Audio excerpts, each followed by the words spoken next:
Hello, everyone. Welcome back to Happy Amblin', a podcast on the Waffle Press, a retrospective series where we go over the film starring Adam Sandler and directed by Steven Spielberg.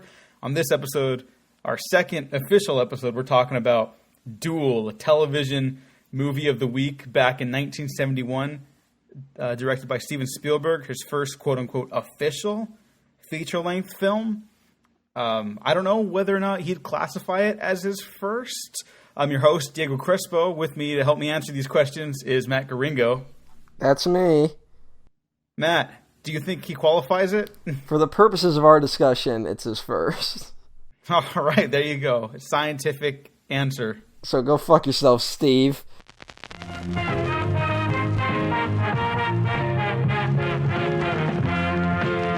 That attracted me more than anything else. The unseen is always more frightening than what you throw in the audience's face. Back in 1971, Matt, I don't know if you know this. I mean, you probably do because you're technically like 100 years old. TV movies of the week were very popular. Wait a minute. Fuck you. I'm your age, idiot. Yeah, but still. You sound like a grumpy old man sometimes, so I have to balance it out. Fuck your fucking bullshit. All right. When you were describing how we were going to start this thing, I didn't know you were going to start it out by insulting me. It was a loving insult. It was tough love. Sure. Hey, Matt, you sound like a belligerent old fuck. Well, those are your words, not mine. You sound like you're out of touch with what's going on, you fucking moron. Oh, well, please, tell me more about fucking Duel. I was just wondering if you knew why TV movies of the week were so popular back then. No, I told you before we started recording that I don't. I know, that's why I was supposed to lead us into it. Don't act like this is fucking... some spontaneous discussion between fucking two friends. Jackass. No, I do not. I don't know why this was a popular thing, but it was. I mean... Fuck, Columbo, which we just did, we did an episode of Columbo, was basically a movie a week. Like, they were long enough to fill like 90 minutes or 2 hours of television. Funnily enough, Steven Spielberg actually got the job for directing Duel by bringing in a rough cut of the Columbo pilot Murder by the Book to writer-producer George Eckstein of The Untouchables, The Fugitive, and The Invaders, a bunch of shows I only know about in passing. Fugitive something. Well, I've seen the Untouchables and the Fugitive adaptations when they made the jump to feature films in the 80s and 90s, and I like those a lot.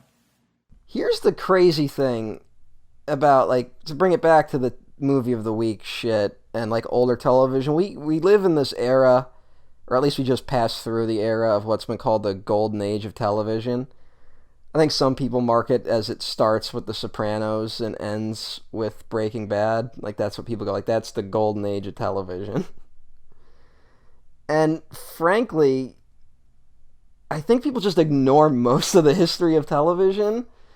Because I think what happened was, I think a lot of people that write about media right now, I think they grew up with, like, the 80s and 90s, and there was a real, like, sameness to a lot of television of that era. Not that there weren't, there were standouts, like the Larry Sanders Show or Gary Shandling Show, both Gary Shandling projects, I guess. Seinfeld was a game changer at the time, Not that there's anything wrong with that. They completely ignore that, like, basically television used to just be like mini movies every week. Like shows like Gunsmoke or The Fugitive, they were like movies almost every week. Basic setup, you knew the plot and you got it. I think westerns kind of died just because Western TV shows exhausted every single plot you could do with a Western. I just think it's an era that gets overlooked, and then we go like, oh, because of moral ambiguity, that's why we have the golden age of television. And I don't necessarily agree with that. Yeah, I'm with you on that one. I don't care how much you're trying to be like Breaking Bad. I fucking love Breaking Bad, but for like 5 years, like we're just getting out of it now, I think. There were a bunch of things that are like, oh, this is going to be the next Breaking Bad, the next this, the next that. And I was just like, please, I don't want it anymore. I have Breaking Bad. Well, I think one thing that we've learned and that studios never seem to learn is that you can't be the next TV show. Like, you can't be the next Lost. Like, I remember there was that like period where it was like, Up the next Lost, like 3 shows are trying to be the next Lost, and like all of them got canceled after 1 season. Because it's like, the audience that likes Lost, they got Lost. They don't want another Lost. And because that's the thing, I think every show that's successful seems to be, there's not a lot of sameness these days in terms of what is very popular. In an interview with Edgar Wright for Empire Magazine, the full interview is available online, by the way, for free, so I recommend everyone go check it out because it's pretty nifty. Spielberg referred to his film education as on-the-job training because he didn't, go to film school.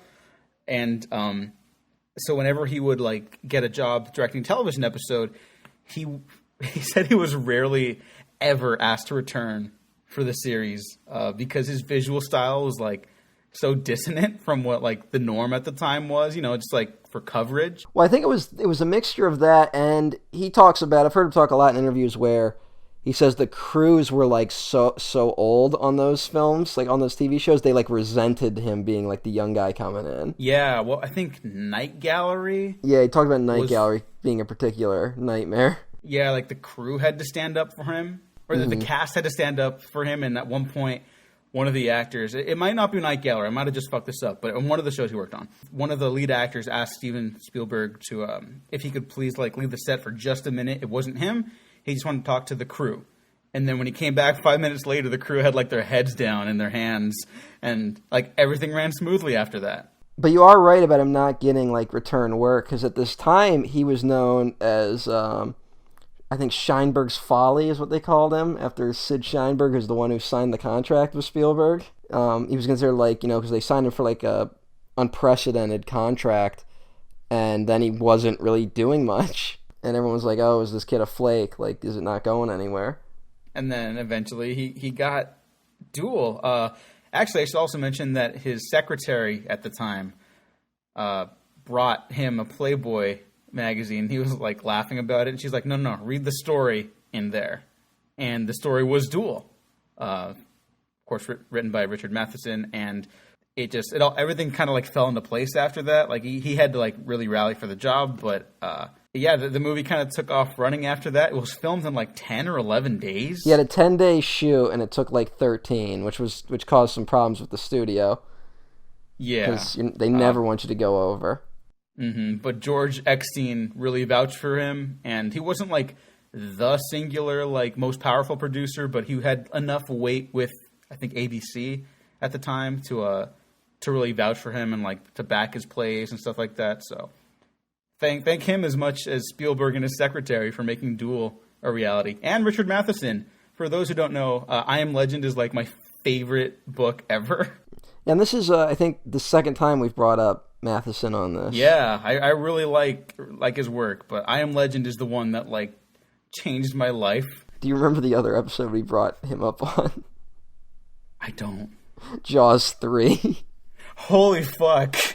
He was like supposed to write, he tried to write one of the early drafts of it. Aww. And he talked about how it was a nightmare.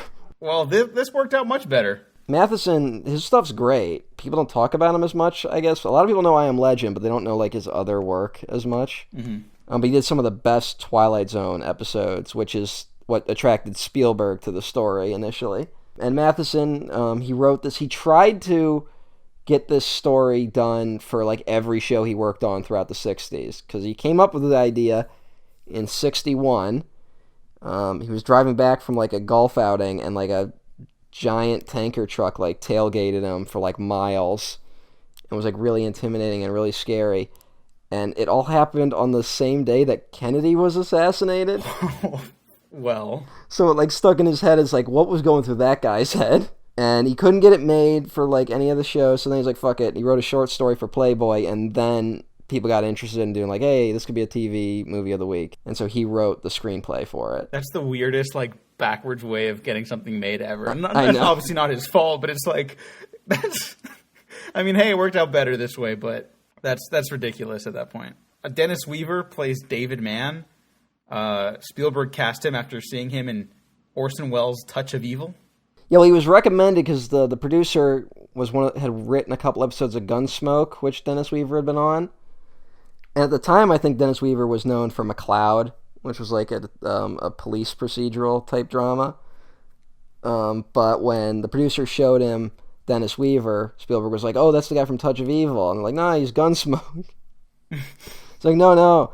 And Spielberg, because if you've seen Touch of Evil, he plays the hotel manager, I think, and like he gets really like haywire and crazy at certain points in that movie, and Spielberg wanted similar emotions out of the character for Duel. I've actually never seen Touch of Evil. Oh, Jesus Christ. Yeah. You're in for a treat. All right. That's when Orson Welles started being like, I'm fat for the movie. I didn't just happen to put on all this weight. And everyone was like, okay, Orson. It's like just drinking Palmason wine by the bottle off camera. The Touch of Evil. Evil. Where is that executive? He is so fucking like... His voice now is like... Rah, rah, rah, rah. It's like Jeff Bridges as fucking Rooster Cogburn like decades before. It's fantastic. Just can't even understand him. You really can't. The 18-wheeler in Duel was always known for its excellence. What if the truck in Duel talked and it was Orson Welles? Oh, someone edit that in. Just like every time the truck just like tailgates them. The French champagne has always been celebrated for its excellence. There is a California champagne by Paul Masson. Oh, so I guess I should mention the plot. Duel is about a man on the road who pisses off an 18-wheeler truck that looks like it came out of the depths of hell. Because Yes. it's like falling apart. It looks like it drove out of the landscape. Yeah. Which, I mean, great production design Oh, yeah. on that shit. Because this was made for like $500,000, maybe even less. Nothing. If you look, like, he put a fucking, like, railroad track on the front of the truck to, like, give it, like, a more of, like, an image, like this giant, like, monster of a machine. Yeah, it feels almost like primal and greasy and sweaty. And It really does. like, There's a lot of shots in this where it feels almost like a monster, like, waiting, you know? Yeah. It's often been referred to as, like, this is not, like, some mind-blowing comparison, but, like, Jaws on land and, like... Well, Spielberg himself makes that comparison very directly. Yeah, like, you totally see, like, not like a template, but, like, the baby steps to Jaws, which is fucking crazy because this movie's really good. And it's also, the one thing I love, I always thought, like, in my mind, I thought that, like, the multiple license plates on the front of the truck was, like, a legal thing. But, like, the headcanon of it, I always thought, like, oh, maybe that's the other cars he destroyed. Turns out that's what Spielberg was intending with all those license plates. Oh my god, okay, I'm so glad, because that's exactly what I thought. But they never address it, which makes it even cooler. That's the other thing. One thing, and I guess Matheson stressed this in his original script, is that you never see the driver of the truck. So, like, the truck is basically the character. That's just what makes it, like, one of those things that makes it so cool, is you never really see the face of evil in this, even though you're always seeing the truck. Then there's that great sequence in the diner where it almost shifts, like, genre gears, and it boils over into, like, a paranoia thriller. Yeah, where you're trying yeah. to figure out, well, which one of these guys is the driver, which one's the driver, and you never find out. And so, like, it's almost a diversion into a different kind of movie, but then it folds it back right into the movie we were watching. And I don't know, that was really impressive to me, because that could have fallen apart. Let me ask you this, though. Like, for us, I think, not knowing who the driver is and not really getting an explanation as to why he's doing this, like, you can kind of put together, like, oh, is he pissed off or is he just waiting for something like this to happen? Like, but we never really know. For us, that's what makes, like, a movie like this really cool. But I know tons of people who, if I, like, was like, yeah, man, the cool thing is you never see the truck driver, they'd be like, ah, fuck that. Like, what's up with that? We always talk about on this show with our, I guess, not even like the most controversial movies, just like specifically about The Last Jedi. Yeah, I guess. People don't know what they want until they get it, or they don't know what they need until they get it. I think in this case more, people really don't like ambiguity. Like, they really don't like not being told exactly how to feel. And I mean, that can definitely be applied to The Last Jedi. And I also think that's why those fucking Avengers movies are so popular, because they make sure everyone is feeling the exact same emotion at the exact same time. So I don't know, man. It's one of those things that just bugs me as a person. You know, it does bug me too, but like, because I've been doing a lot more history on this retrospective than like a lot of the other ones, and just like listening to how people talk about certain movies and the group of filmmakers that Spielberg hung around with. He called them the movie brats, which I really like. But just the way that people read them for the time, like obviously the industry is a totally different place now. It's got a whole other bunch of new, different set of problems. But the reactions that some of them are getting for like their work, it feels like we're getting distant echoes of it now with certain filmmakers, like style versus substance, or like what qualifies as like even a movie at this point. All this ridiculous shit. But the point I'm trying to make is that, I don't know, there's always going to be people that just don't get it, or at least like they don't want that out of something, and out of like a movie, and they don't want to try and like understand anything more than just that wasn't for them. But they'll never be able to say that, because they always need to be like, right. I guess you see art as maybe something that's trying to be like, as something you can be successful over, you know, you can be victorious over. Like, I got it, haha. I think there's a mix of like the winning, like feeling like you're winning, and also like art is just something to be consumed. Like, it's not like there's no inherent value to it. Because like, you know, you watch movies and like you point out very basic things in them, and you're like, oh, this guy, you know, this movie's about how he doesn't have a great relationship with his father, and people will be like, what the fuck are you talking about? And it's like, what? It couldn't be more obvious. And like, I don't even want to act like I'm like a, you know, I never feel like a genius or anything. I just feel like I'm a guy watching a movie, but people don't. Like, not only do they not pick up on it, they reject the idea of even looking for it. Well, because, I mean, how often do you hear, like, leave politics out of the movies? Like, that has a broader sentiment towards it, too, but then that kind of feeds into something else, I think, that's a genuine problem in how people talk about art, where it's like, it's just a movie, man, you know? Like, how often is that said? We're just not good at talking about anything anymore. Or ever were. I guess the real answer is we were never good at talking about these things. But I think, honestly, I think things can improve. And I think slowly but surely we might be getting there. Sure. I don't know. I'm a little more optimistic with the eventual like collapse of the industry. I think we need like every system in this country to collapse. Well, yeah. Which is unfortunate because frankly, I think if that does happen, I'm one of the people that ain't making it through. The anarchy is sure to come. I feel like I'm like the first one down. I'm first guy dead in a horror movie. But I think we're kind of at that point. No, you're the Hudson in Alien, so you're gonna make it to the end, but it's not gonna go well for you. Yeah, but Hudson dies like begging for his life. That doesn't make me feel much better. Yeah, but he lasts to like the third act. That's pretty good. I don't want to make it almost to the end. That ain't fair, man. Don't hate the player, hate the game. Fuck everyone. Okay. You want to play games?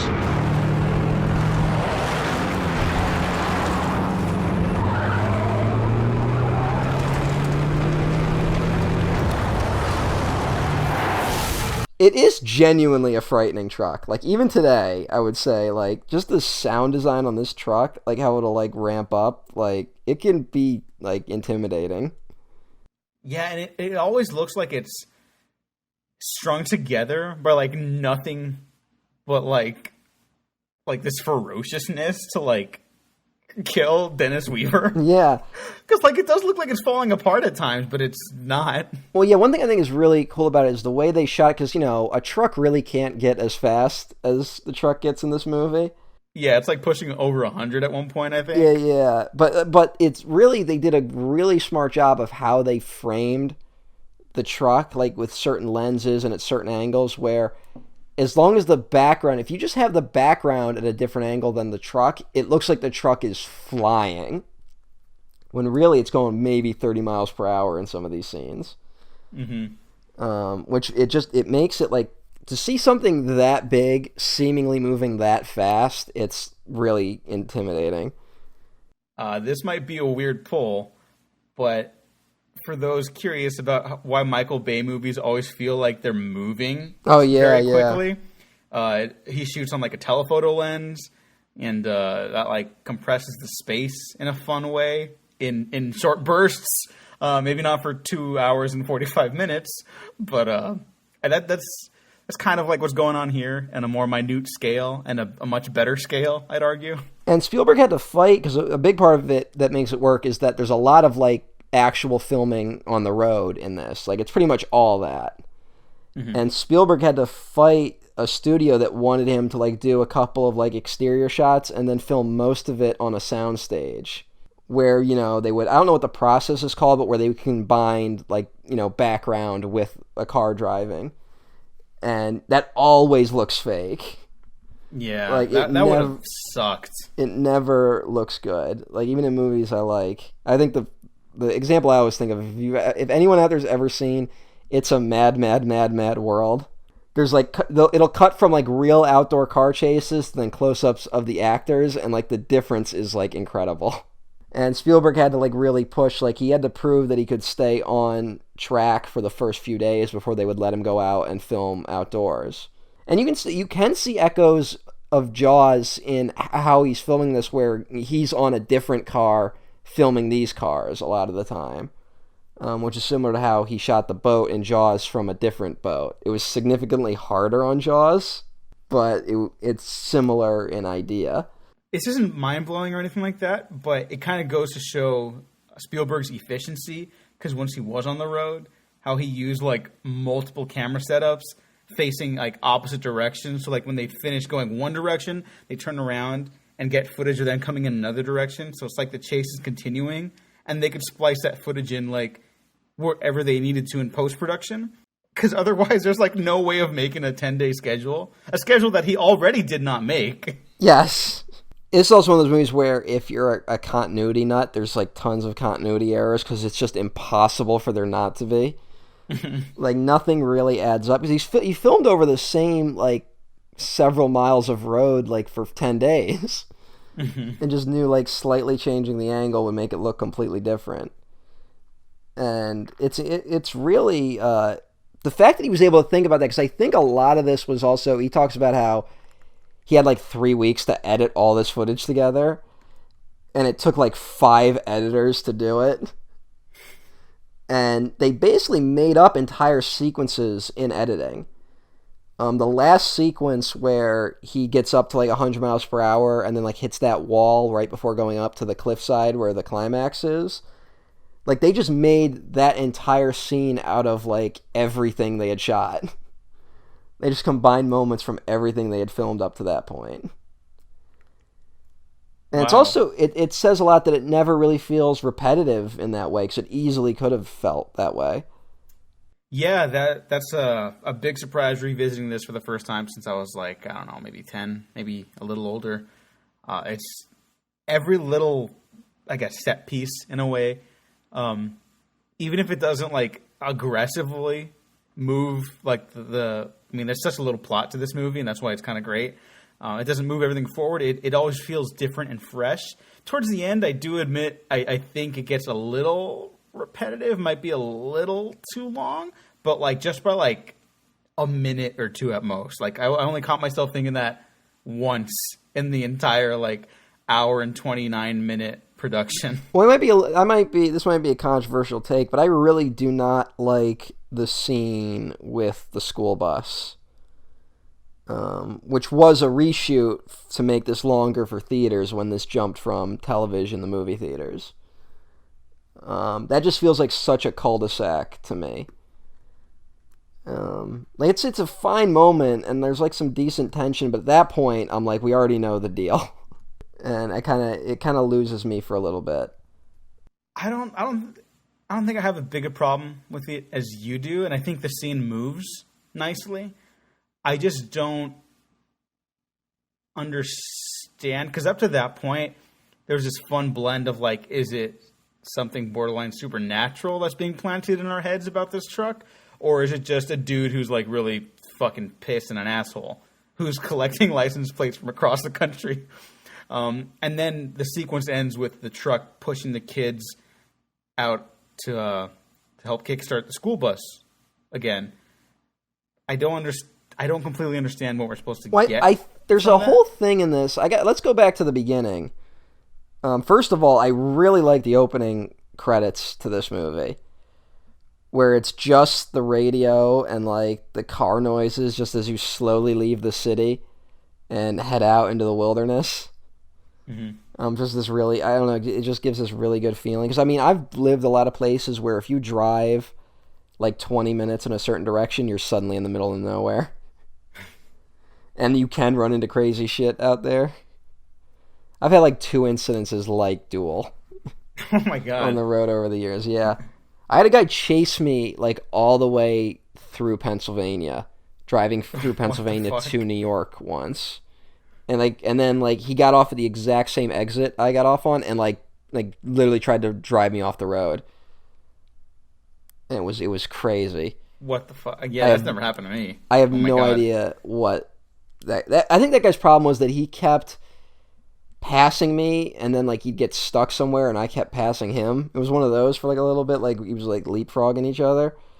And then he started like getting really aggressive towards me, and I'll admit I got a little aggressive back. Oh, Jesus. I didn't get aggressive. I started like noticing when he was like getting ready to pass me, so I would make it a little harder. So yeah, I'm not innocent in that situation. What am I gonna do? I'm Italian. We do that stupid doesn't shit. mean anything. Yeah, it does. You know Italians. I don't. I know you and Gene, and that's it. We can't let shit go, man. How do you not know that? I don't know. I don't think anyone can let anything go. Yeah, other people can. I've known people that can let shit go. Italians just aren't one of them. Do you know where this was filmed, really quick? Oh, I actually have no fucking idea. I should have looked that up. Okay, because this totally looks like Southwest America. Like, I've driven a lot on the way to Vegas, like past San Diego to Mexico.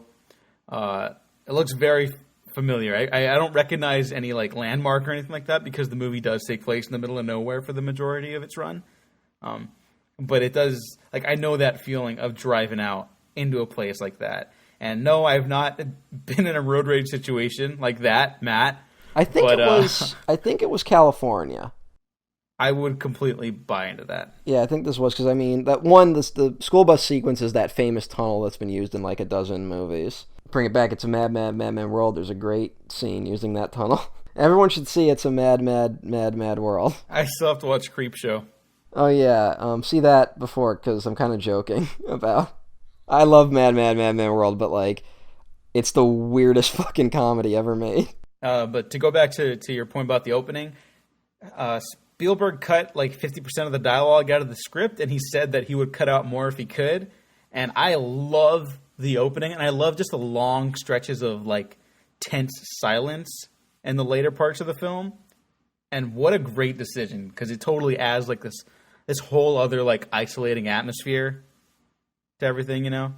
I was really fond of that. I wish more thrillers, like standalone thrillers, kind of had that. You get the sense that he was also forced to put in some more dialogue at some point. Yeah, there's a little bit of a Harrison Ford and Blade Runner situation going on with some of the ADR. Although I heard Spielberg say somewhere that like they did that beforehand, like him and Dennis Weaver like worked it out, but I don't know if that's true. Spielberg has a lot of those stories where you hear him and you're like, that doesn't sound true. But a big part of him, he goes out there and there's all this weird stuff in this about like emasculation, especially early on.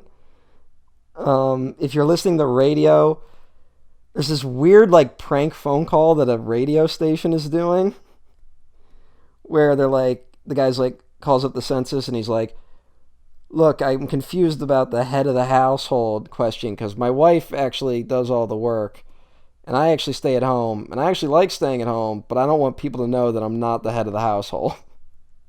It's this really weird moment. And then we get that, once we get to the first gas station, there's that conversation he has with his wife. Do you remember that?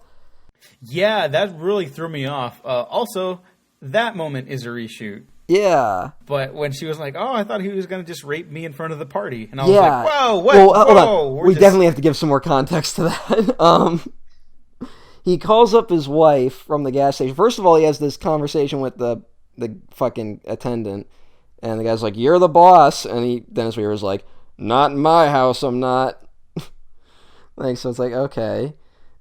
And he calls up his wife, and he's like trying to apologize about some fight that must have gone down, and we figure out that I guess one of the neighbors was like macking on his wife or something. And she says he practically raped me in front of everyone. The point of conflict is that man didn't stand up for his wife in some way. And he's like, "Well, what do you want me to do? Punch him?" And she's like, "No," but like the implying is that like deep down she did want him to like step up and be a man. She wanted man to be a man. And there's like this whole element of him, the whole movie he feels out of place out here. After the one chase where the truck, like the first moments where you realize this truck is actually trying to harm him, and he shoots off the road and hits that fence, and all those people are like, "Mister, what happened?" And he's like, "Oh," like he's like wincing from pain, and everyone's like, "Don't worry, it's just a whiplash," and they're like almost making fun of him. Yeah. Like, it's really, I don't know, it's a really interesting. Where it ends makes it even more interesting, in my opinion. But like this examination of like what it feels like to be a man, like feeling emasculated. Yeah, no, I think the movie leaning into that actually might make it stronger. Like, there's always derision about reshoots. Like, are they, reshoots to help benefit the movie, like for the better whole, or are they reshoots because someone's getting cold feet about something, I think generally these kind of might have helped then, given what I know, because I've never seen it without those reshoots, obviously, right? I think they might like encompass a stronger like thematic point for the movie. Well, what's interesting is I read somewhere that Spielberg was like, because this is one of those movies that when it came out, it was like huge in Europe. I guess he did some press conference over there, and he was like contending with these like very like aggressive critics that no, the movie's just a thriller. There's no deeper themes to it, and it's like it couldn't be more on the like obvious about what is going on here. And what makes it even weirder is that those reshoots just double down on the themes. And then he's like, nope, there's nothing more to it. Which is just one of those things, that's a criticism that gets thrown at Spielberg a lot, of like, he sometimes doesn't even know what his movies are about. And I still don't really know how much he knows, I think I'm hoping that's something we discover going through this series more.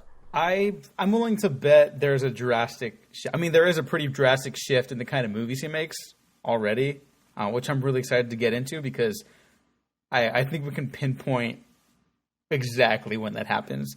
But two, I think, and this is not a director I think is nearly as good as Spielberg, but hearing comments like that really are almost verbatim on what people say about J.J. Abrams. And again, let me reiterate that. I do not think J.J. Abrams is nearly as good as Spielberg. Yeah. But I could see why the conversation around him tends to be more interesting than the actual like ideas in his films, because only a couple of them might actually have ones worth talking about. Some points to JJ. In my opinion, JJ is another director who has only gotten better. Like, he didn't start with like a peak. He has perhaps the worst Mission Impossible under his belt. I don't know, it's hard. What's worse than 3? 2 might not work, but it's also awesome. Yeah. I think 3 doesn't get the credit it deserves. The problem is all the other ones are also really fucking great. You know who almost did 3? Joe Carnahan. No. Well, yes, but who else? Michael Mann. What the fuck? Yes. What? Tom Cruise really wanted Michael Mann to do Mission Impossible 3. Oh my god. Oh, the timeline is ruined. Forever. This ruined everything. We're changing the retrospective. We're going to Michael Mann. This is... Oh my god. Not to shock you, but Michael Mann will come up again during this retrospective. That doesn't surprise me at all. You will be surprised when. Okay. I'm guaranteeing right now. Okay, well, even when we're off microphone, don't tell me. I won't. I will not. I'm definitely saving that one because Okay, I but, have oh to get my that god, reaction. that's fucking brutal. I don't like Mission Impossible 3 anymore. I've defended it so hard, but now it's over. Man, I just destroyed your ass. Oh my god, what You- the fuck? Fuck you Chris lost- McQuarrie. You lost this duel. Get back in the bus, please. Please, come on, back in the bus. I mean, to give it to JJ, I think fucking Rise of Skywalker will be the test for me. If he can land that movie, I'll probably forgive him forever. Well, I have already forgiven him for Into Darkness, because Force Awakens, like, who the fuck knew he had that in him? I know. Force Awakens is way too good considering. Yeah, it's gonna be if Rise of Skywalker like fucks everything up, I'll be very disappointed. You know, I'm not even going to say anything, because I don't want to jinx anything. Moving on. I'm so goddamn nervous. That's the problem. If it doesn't work out, we'll always have cats. Yep. Here we go. Haha. What if it was a cat driving the truck the whole time? James Corden in the Duel remake. Oh my god. Here we go! Here we go. Haha. Running him off the road. We could talk about you talked about it briefly with the scene at the restaurant, but we get an early Spielberg oneer in that scene. It's a really good one too. Of just walking through the whole restaurant and then the reveal at the end of the truck, you know? Mm-hmm. And that restaurant, honestly, that scene is as intense as any of the scenes on the road, because it's not just like intense because who is the driver, it's also like all these guys in here think he's a loser. And you really get into his head of like, because he really feels like a small guy throughout most of this movie. Which I just find it so interesting, because Spielberg doesn't really lean into like super masculinity that often. Like even with the Indiana Jones movies, there's more of like a like fun to that, whereas this is like, no, sometimes men gotta rise to the occasion. Like there's a difference between a real man and a fake man. You Yeah, know? that's very different for him. Yeah, this one has two N's. Oh yeah, So he's the most man. except for Michael Mann. Oh yeah, of course. Gotta Just keep bringing fucking him up. berating everyone in his crew all the Oh time. yeah, yelling at Michael Mann is the truck in this movie, and the car. Dennis Weaver is the crew. That's probably true. It's pretty. Yeah, that is pretty accurate, honestly. Come back to me, Michael Mann. Oh yeah, someone give him a chance to waste even more money. See, that's his like anti-capitalist art, like going on full throttle. He's burning millions from Universal.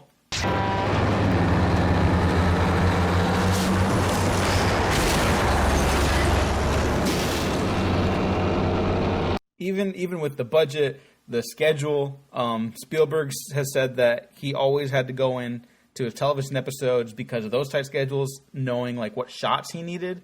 Probably not like every little ounce of it, just because one, that is not reality. That's not how movies work. Like storyboarding helps, but you know, at the end of the day, you're gonna leave stuff. He did storyboard a lot of this movie, apparently. The shot composition, the way he gets like in between the cars, it feels like at times, like it's very, very impressive stuff. If you want to know how to do a chase scene, there are a couple movies you should watch, because one, I think car chases are generally pretty boring, and here's a whole movie about it being done about as well as it could be.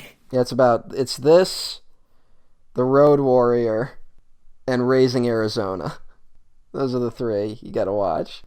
And then, I guess, Death Proof, maybe. Oh yeah, Death Proof is, yeah, that's true. That final chase in Death Proof. Say what you will about that movie, but that last chase is fantastic. I like Death Proof a lot. I know, but that's the one where everyone's like, they feel comfortable saying that's the bad Tarantino one. Oh yeah, but that's the one. That's because it stars like a bunch of women. That's why. Yeah, isn't it? It's weird that that's the one where everyone was like, these people talk too much. Yeah, it's like, huh. Honestly, I really remember from that time, a lot of the criticism of that movie was these women are talking too much. And I'm like, it's a fucking Tarantino movie. Whether or not there's an argument to be made about do women talk like that? I've heard yeah. that argument made, but a lot of the criticism just be like women shouldn't have long conversation scenes. I mean, people are barely turning around on Jackie Brown because that's like basically a hangout movie for like a lot of it. Well, I've never hated Jackie Brown, so I was shocked when I found out that was like it was not well received. You know, by the average person. I think critics really liked it, but yeah, Ebert I think said that was the one that made him officially give like the stamp of approval to Tarantino. Yeah, where it was like more than just like pastiche or whatever. Well, because him and Siskel famously gave a negative review to Reservoir Dogs, and they even when Pulp Fiction came out and they like liked it so much, they did like a full like half-hour special on Pulp Fiction. But part of it they used to justify their negative review of Reservoir Dogs. Oh God, which I find really funny. I love that, but I never want to do that. That's why I'm trying not to talk about like certain movies anymore. I'm like, I just have nothing to add. Well, the other one is that Ebert like famously gave like 1 star to Blue Velvet, and like was like said David Lynch should be in jail. Like he really hated it, and it's like never backed down from that one for like years. And then like he kind of used the Mulholland Drive review to be like, you know what, I can forgive David Lynch. Well, because if you don't like Mulholland Drive. You know, like at that point, it's like, what are you even watching movies for? Yeah, that seems to be the one where it's like everyone can get on board with that one. I guess. Yeah. I don't know. Maybe some people still can't. Yeah, I mean, it's still a David Lynch movie. Yeah. So, like, I wouldn't show it to, like, my godparents. There was a fucking... we had a Halloween here one year where, family wants to watch a horror movie. And oh, no. I had to sit through, like, 90 minutes of them not being able to pick a horror movie. And I just got frustrated at some point. I was like, let's watch Mulholland Drive. And so everyone was angry at me by the end of the night. Oh. See, that's why you got to stick with the Diego recommendations. Like Strangers, Pray at Night. The underrated 2018 film. Oh, yeah. By Johannes Roberts. I guess I'll watch that and you got to watch Creepshow. Okay. It's probably not going to be as good as Creepshow, but it's like a solid-ass 80-minute little slasher movie. Who knows? So Tool. Well, yeah, I'm waiting to see if you wanted to go anywhere else or if we just wanted to go right to the climax. No. Oh, I just really want to touch on, like, the poor lady with all, like, the desert animals. Oh, yeah, that's the best scene in the movie. It's sad, but it's, like, funny. And as someone who has driven out to like these like deserted areas of Southern California, I can 100% confirm that places like that exist everywhere, and I love them. But I'm petrified of spiders, so like the spider shot got me more than the snake shot, and that was a real rattlesnake. So I just love that. Something wrong with me. I just love that extra element of not only is this truck like now actively trying to kill you, we're also going to throw in all these poisonous animals. Yeah. And this woman, it's like the woman just yelling in the background, like, my snakes. Gotta get my snakes. It's so ridiculous, and it kind of really goes to show like how good Spielberg is at like choreographing the driving and like the geography. Because look at what the situation is. Mm. On the side of the road, every once in a while he hops into a place to stop, to help someone out, get some water, or just hang out for a second before he gets tossed back onto the road. He keeps trying to find a way out of this. He's basically trying to avoid the confrontation, and the truck will not let him out. The truck will not let him avoid the fight that has to come. But in this one with this sequence with the animals and the spiders and the shit, he could basically run anywhere, and the truck's chasing him around, just like around the phone booth, which he just plowed through, crashing into all these animal cages and like containers. And it looks kind of ridiculous, but it's also like awesome and horrifying. And like he could technically just like run into the dirt like dunes and everything like that and be okay. But also, of course, it's like how long could he last up there or whatever. And the sequence just would be way more boring. Yeah. But also, he never really, like, I think one thing that's interesting is Dennis Weaver never really, like, he doesn't try to leave the road, Like, he keeps convincing himself to go back on, which is I just find interesting about his character. For a guy that's like, he's trying to avoid a fight, but he's also not backing down. It's like that weird conflict. Mm-hmm. And it eventually leads to the final showdown. Which is... It reminded me of the Texas Chainsaw Massacre. It did, yeah. It does, yeah, same. I mean, this whole movie, I think, kind of feels like Spielberg's version of that. Like, you kind of get the same nastiness, or maybe not the same. There's a little bit where the score was actually by the guy who did, I think, a lot of the early Columbo episodes. Hey! So Spielberg just brought him over. The score at times kind of sounds like generic score, but at other times it'll get like really intense, and there will also be like a mix of like the score and just like industrial noises. Because that's what I always think about with Texas Chainsaw, is just that like just the sound of all the machinery just clanging together. Mm-hmm. And this at the end, it's just nothing but truck noises like half this movie. And it's terrifying. I mean, the other comparison I could think of for like a car-based horror movie is like Christine. Mm-hmm. Which is not nearly as, like, vicious, I guess, like, physically. And Christine has its moments. I mean, I love Christine, but I'm saying, like, the way the car sounds and stuff like that. You know, it's the car makes it sound scarier than it probably would be, as opposed to in Duel when the truck is just, like, this roving pile of, like, death metal. Yeah, there's something about, in the Christine, it's like more, it's definitely has more of, like, a supernatural element to it, that, like, you know, not just in the story but in feeling. There's also, have you seen the car? No. Possessed car that kills people? No. That's a really good one, but it's also a little different than this, because that car looks like it's out of a horror movie. Okay. Like it feels well, like, I mean, to be fair, Duel, this one does kind of look yeah, like but that this too. feels like a creature that was like unearthed. Like, not something that was made for a movie or something. But there's that. I'm trying to think of the other like car-based horror films. There's Maximum Overdrive. One thing I gotta say though about Stephen King, just real quick, he describes car wrecks better than any other writer. Like, he really gets into like, no, this is what would happen if a car slammed into your body. Which is crazy, because he was writing a lot of that stuff before he actually ended up getting hit by a van. Oh, God. So I think he may be like, you know, not to get too weird, but if you tap into the dark forces that much, maybe it comes back to bite you. And then the other car horror movie or truck horror movie I can think of is like, what's that, Joyride, which J.J. Abrams wrote. Hey. Which is very clearly him trying to do like, oh, here's my version of Duel. Which explains who the truck driver is and what he's doing. Ooh. You know, it's not that bad. Honestly, it's got its moments. I think what sells it is the guy who played Buffalo Bill is the voice of the truck driver. Oh, okay. Never mind. Best movie ever. He keeps going on the radio, Candy Cane. That's very creepy. Check it out. But the final showdown is the stuff of like nightmares.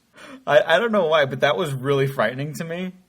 Just I caught myself actually like laughing from excitement, like just a quick like ha! Like I was so into the movie by that point. But it's also just like, I don't know, the image of the truck is scares the shit out of me. I guess because I've seen like so many of those kind of trucks too. I think as an audience, we are thinking for a lot of the movie, like, how do we get out of this? You know? Mm-hmm. And the movie finally goes, like, the only way out of it, you have to defeat the truck, which you know is impossible. So I think that's what adds to, like, the intensity. Oh, something else I think that, like, this is, like, Spielberg being, like, really good at his job, but also not subtle in the slightest. Because there's so many telephone lines and poles and stuff like that. They kind of resemble crosses, you know? So it kind of looks like a deserted graveyard more than a highway. Yeah, there's a lot of that. Well, there's a lot of just the desert scenery that kind of... Again, that's why I think the truck kind of has this look of, like, it's part of the surroundings. Like, it's not just this truck coming after Dennis Weaver. It's like the entire desert is trying to kill him. Mm-hmm. It just takes on such a almost mythical quality without actually going there. Yeah, and I wish more movies had the freedom to do that, because I really like the feel of movies like that. And again, I just think it's one of those things where studios push against it, and then like general audiences get confused.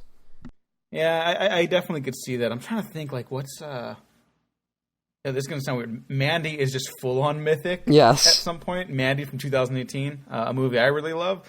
But that kind of taps into something similar, I think. Like, again, it's full-on just supernatural, basically, at one point. Yeah. Well, I think the other one, I've been thinking about Us a lot lately. Ooh, that's a good one. Because that's a movie that, like, straight up tells you at one point, this isn't real, this is a fairy tale. You know? And then someone... But like, people are still like, it doesn't make sense. Yeah, audiences very much can't wrap their heads around it. I don't know, because that's I just don't get how audiences they can't handle that. I blame it on lack of like proper education in the arts. Like I don't blame it on people for not being interested. Honestly, I'll put a little bit on people for not being interested, but that's just like a broad complaint. Yeah, I guess like, we just have a culture that doesn't value art. You know what? I'm willing to bet it's an American thing though. Maybe like more so than other places. I guess. But we seem to live in such a like capitalist culture that unless you're producing something, people don't know why it exists. Oh God! Like every once in a while, you see those comments like, "Well, like if we didn't get the Marvel movies with the Fox movies, then I'd be against the merger." Yeah, I've been seeing a lot of that lately, where it's like, well, then who don't even release New Mutants because it's not part of the Marvel stuff, and it's like why? Why? Like that's really disheartening to me. It's so weird. We're just all cogs in this fucking nightmare machine. It is. It really is. I don't get how hard. I think one of the first lessons you get taught as a child is that there's more to life than money, and then people seem to forget that at some point. Maybe it's because literally everything in our society tries to beat that out of you. Yeah. But yeah, this isn't. Things aren't good, Diego. I don't know if you've noticed. No, but maybe we have to take one out of the Dennis Weaver's playbook and just toss capitalism off a cliff until it dies a slow, painful death. We have to destroy this machine. Yeah, exactly. It won't blow up, but its prolonged death will be much more satisfying. That slow death of the truck is just the coolest shit. I'm sorry, that's it's not so fucking great. Not an in-depth observation, but it's just awesome. In the original script, Matheson had written that the truck would explode, and Spielberg and producer George Eckstein, whoops.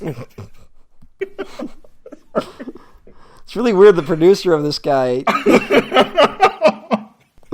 died under mysterious circumstances while in his cell. I also scream before I'm about to commit suicide. Yeah, you know how people always scream and beg for their life right before they commit suicide. Listen, I just do what people tell me to do. They give me $20 to point a camera in a different direction. I don't ask questions. Anyways, but Spielberg and producer George X, fuck you. I'm sorry. It's okay. Spielberg and producer Jimmy. Diego. No. Do you think Lee Harvey Oswald acted alone?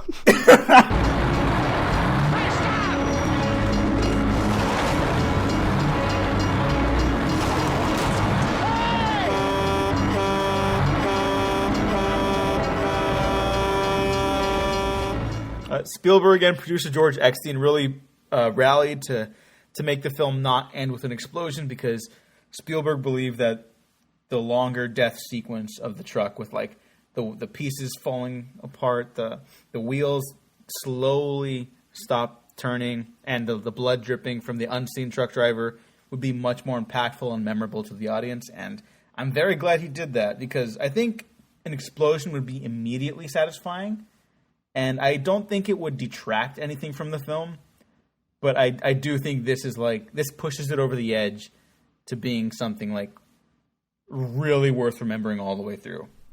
And I think the thing, if we haven't pointed out yet, there's the sound effect when the truck goes off the cliff. It is Yes. it is a dinosaur roar. Taken from like the Land of Unknown or something like that. Some fucking B movie no one remembers. Spielberg would later use the exact same sound effect in Jaws when the shark dies to be like, oh, see, they're related in some way. I really like that. It's just, that might be a little pretentious. Like, if a director did that today, I'd probably turn my nose up a little bit, you know? We're going to talk more about it later, but Spielberg had a lot of those pretensions in the 70s of, like, doing weird references like that he doesn't really do now. I think now he really likes to distance himself from his other work, whereas back then he seemed to be like, nah, man, I'm just dropping hits. And he still directed Ready Player One. So, Yep, that's the weirdest one. Oh god. I mean, even Spielberg, needs a paycheck. I don't know. That's not true. That's like objectively not true. So, Duel, it's a great movie. Yeah. I mean, not I guess. I mean, that's, sometimes after these you're like, yep, that was a movie. No, Duel's the shit. I think Duel should be making the rounds as like in revival theaters more often, because I would love to watch this on the big screen. I would love to see this with a crowd. Yeah. This is one I'd really like to see. Double feature it with Jaws. That would be fucking great. Yeah, that'd be interesting. But yeah, no, this is a great one. I'm interested in like pairing up random movies right now, I guess. So. Oh yeah, I love doing that too, honestly. Yeah, it's fun. Maybe we'll just make a list of like random double features that I think are cool. You can't. It's always boring to be like same director, same actor, double features. You have to find like really weird choices. Well, yeah, but like sometimes I want to pair up like Manhunter with Thief and then go into Heat. Yeah, but that's not fun. Yes, it is for me. Yeah, but it's just for me. If you're gonna do that, marathon all his movies. Don't fucking just. You gotta find somewhere it's like, what is Heat kind of like, and then you do that. Well, Heat has the protagonists of Thief and Manhunter in two separate roles. Listen, you fuck.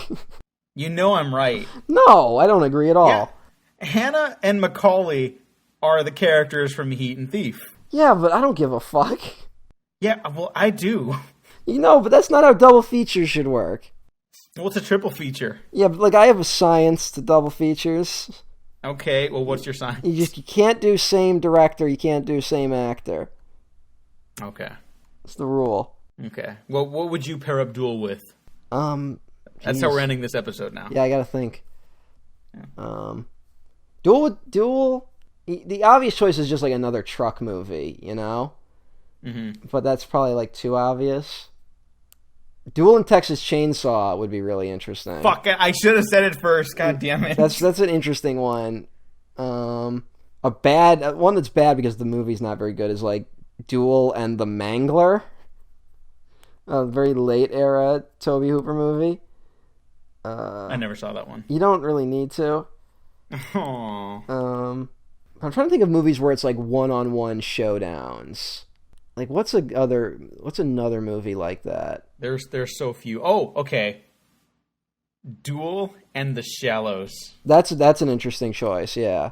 Yeah. That's an interesting one. About the same runtime, basically same premise. Mm-hmm. One location, just one happens to be on an entire open road, the other one on a rock. But I want something that also like looks at like that masculinity too. Okay, yeah. I could see where you're going with I also that. kind of thought of Straw Dogs, but that's a little intense. Yeah. I gotta be honest, never been a fan, but Okay. maybe I need to rewatch it. No, you're probably. I mean, I'm just a Peckinpah fan, I like Peckinpah. but yeah, I think that one's a little much for me. Straw though. Dogs is one of the like hardest to watch movies. It's one of those movies where it's like it's deliberately trying to poke at you in like every way and like upset you before that became like a trendy thing, Yeah, and I mean, I like certain movies like that. Like The Last Puppet Master is like bred in a lab to be like, aren't you like triggered? And I'm like, no, but I'm enjoying what you're doing. So yeah, I'll keep watching. I think of like Lars von Trier a little bit. Oh yeah, Like, the fucking the guy who did Enter the Void.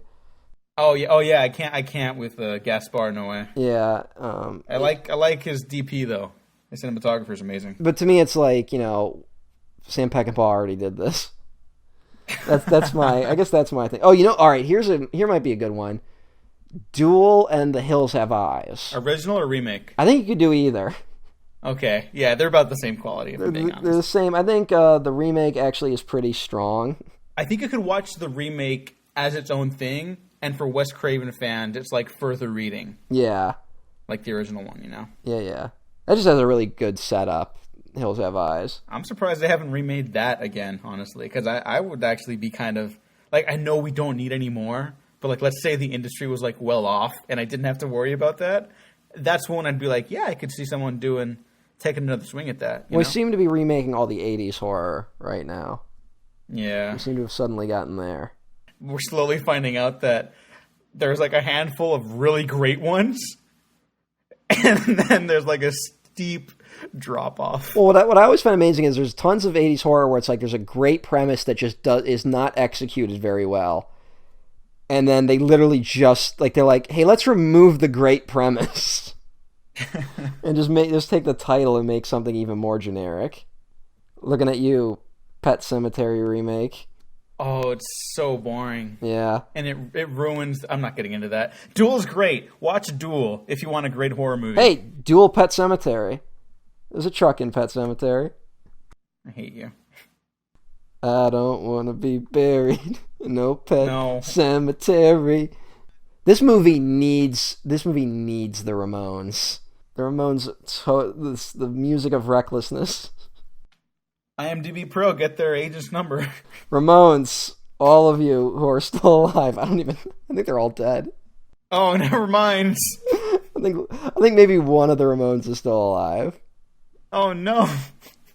We can't do that Rock and Roll High School reboot.